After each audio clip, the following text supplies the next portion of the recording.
continue our working day, and the next press briefing is about the environmental situation in the alienation zone after the fire. And I give the floor to Deputy Minister of Ecology and Natural Resources, Svitlana Kolomiets.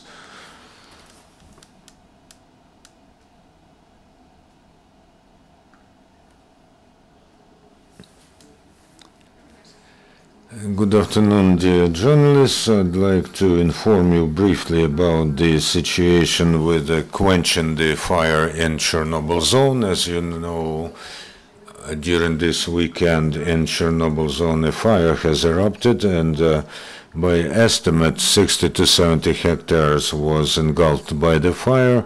It was mostly about the wood fire, and there was also fire in the top of the trees. It's localized now. There was a certain danger for the fire to spread to the direction of Belarus, but because the State Emergency Service and the State Alienation Zone Agency have reacted in time, 3 planes and a helicopter were involved, and because of these efforts, the fire in the wood was quenched. However, the turf fire continues on the territory of approximately 40 hectares. Almost 150 people were fighting fire, both from the Alienation Zone Agency and from the State Emergency Service were involved.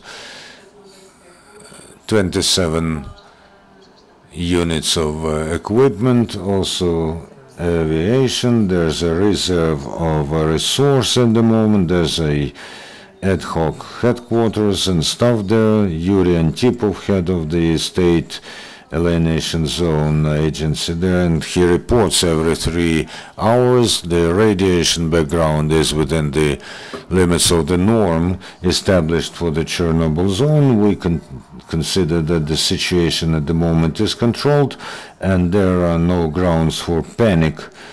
At the same moment, I'd like to say that although this fire is not as large scale as we met in the beginning of May, regrettably, the fires in Chernobyl zone erupt quite often. According to statistics, over 2012-2014, we see 10 to 15 fires over the hot season, which cannot but trouble us.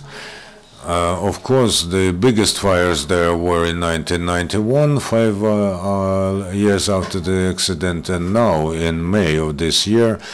As the Ministry of Environment and Natural Resources, we think that this should be paid more attention to, and there should be a comprehensive solution to remove such threats in the future. We've studied the experience of our neighbor in Belarus, and there is now a preserve which has been guarded by a special departmental guards. Almost 300 people do this, and at the moment we within the government are working on the concept of optimization of the management of the alienation zone, and one of the concepts of the options is creation of Chernobyl radiological preserve, which will have its augmented departmental guards. Any questions, dear colleagues?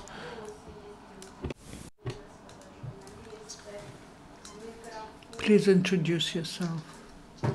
Ukrinform, can you please say whether there were radiation measured in the zone of firing?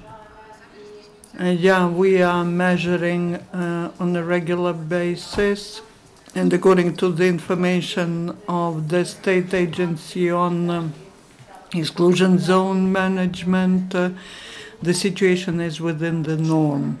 Within the norms established for exclusion zone. No more questions. Thank you, Svitlana. Thank you.